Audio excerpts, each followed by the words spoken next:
ঘন্টার পালা থেকে মাত্র খণ্ডিত একটা অংশ যদি উদ্দেশ্য প্রণোদিতভাবে কেউ প্রচার করে এবং প্রচার করে যদি উগ্র সাম্প্রদায়িক আগ্রাসন আস্ফালন তৈরি করে, কালকে যখন সব হামলা প্রায় হয়েই গেল, তখন ইন্টারিম এসে বলছে যে এখন সে গ্রেফতার করবে।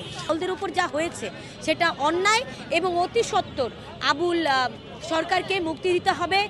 এমনিতে তো আমাদের দেশ একটা গণতান্ত্রিক রাষ্ট্র এবং আপনি জানেন যে আমাদের দেশের ইতিহাসেও যদি আমরা একটু ঘাঁটি তাহলে কিন্তু আমরা দেখতে পাবো যে এখানে ইসলামের কিন্তু একাধিক ধারা আছে। এখানে শরীয়তি, মারফতি, আরও বিভিন্ন ধারা, এগুলো কিন্তু যুগের পর যুগ নিজেদের মধ্যে সম্প্রীতি বজায় রেখেই চলে আসছে। কিন্তু আমরা দেখতে পাচ্ছি যে ধরেন অনেক কিছুরই এখানে যেটা অনেক বেশি সহনশীলতার সাথে দেখা দরকার, সেটা সহনশীলতার সাথে না দেখে উল্টো ক্ষমতার প্রয়োগ করে নানানভাবে উগ্রভাবে হামলা করে যেগুলোকে যেভাবে দমন করা হচ্ছে, সেগুলো কিন্তু আমাদের রাষ্ট্রের যে বর্তমান এক্সিস্টিং যে আইন, সেই আইনের সাথে কিন্তু এটা যায় না। আপনি জানেন যে বাউলেরাও কিন্তু বিশ্বাসী লোক, তারা কিন্তু ঈশ্বরে বিশ্বাস করে, তারা সৃষ্টিকর্তায় বিশ্বাস করে। ফলে তারা যখন একটা বিষয় নিয়ে পালা গান যখন হয়, সেই পালা রাত ঘন্টার পর ঘন্টা পুরো রাত জুড়ে চলে এবং সেখানে অনেক তর্ক বিতর্ক হয়, সেখানে প্রসঙ্গক্রমে অনেক কথাই আসে। এবং এই বাউলেরা কিন্তু বেশিরভাগই গ্রামের একদম যে প্রত্যন্ত অঞ্চল থেকে উঠে আসা লোক।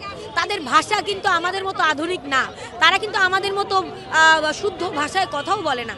ফলে তাদের যে প্রকাশভঙ্গি সেটা কিন্তু একেবারে ভিন্ন একটা ভঙ্গি। ফলে তাদের সেই প্রকাশভঙ্গি, তারা যেভাবে পালা করছে, সেই পালাটাকে খণ্ডিতভাবে ধরেন একটা 4 ঘন্টার পালা থেকে মাত্র খণ্ডিত একটা অংশ যদি উদ্দেশ্য প্রণোদিতভাবে কেউ প্রচার করে এবং প্রচার করে যদি উগ্র সাম্প্রদায়িক আগ্রাসন আস্ফালন তৈরি করে, সেটাকে আমরা মনে করি এটা এক ধরনের মানবাধিকার লঙ্ঘন।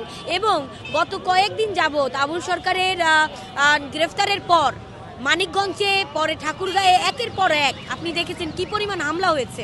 এগুলো কিন্তু স্পষ্টত সংখ্যালঘুদের ওপর যে মানবাধিকারের যে লঙ্ঘন, সেটি কিন্তু আমরা স্পষ্টভাবে দেখতে পেয়েছি। এবং আমরা আরও দেখতে পেয়েছি যে এই মানবাধিকার লঙ্ঘন একের পর এক হামলা কিন্তু বর্তমান যে ইন্টারিম সরকার, সে একেবারেই নিশ্চুপ।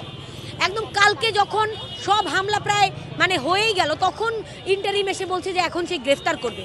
অথচ আমরা দেখতে পাচ্ছি আজকে একদিন পার হয়ে গেল, এখনো পর্যন্ত কিন্তু একটা গ্রেফতারের আলাপও আমরা শুনতে পেলাম না।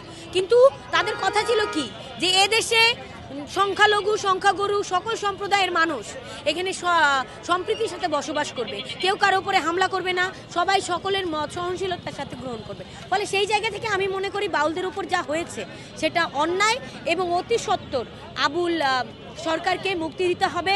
এবং বাউলদেরকে নিয়ে যে পরিমাণ বিদ্বেষ ছড়ানো হচ্ছে, পুরো বাউল সম্প্রদায়কে যেভাবে হত্যাযোগ্য গড়ে তোলা হচ্ছে, তার বিরুদ্ধে জনগণের প্রতি আমার আহ্বান থাকবে যে তার বিরুদ্ধে আপনারা শক্ত অবস্থান রাখুন।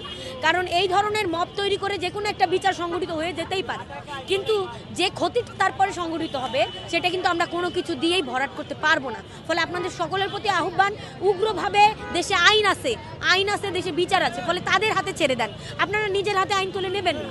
ফলে এই আহ্বান জানিয়ে আমি বলতে চাই, আবুল সরকারের মুক্তি আমরা অবিলম্বে চাই।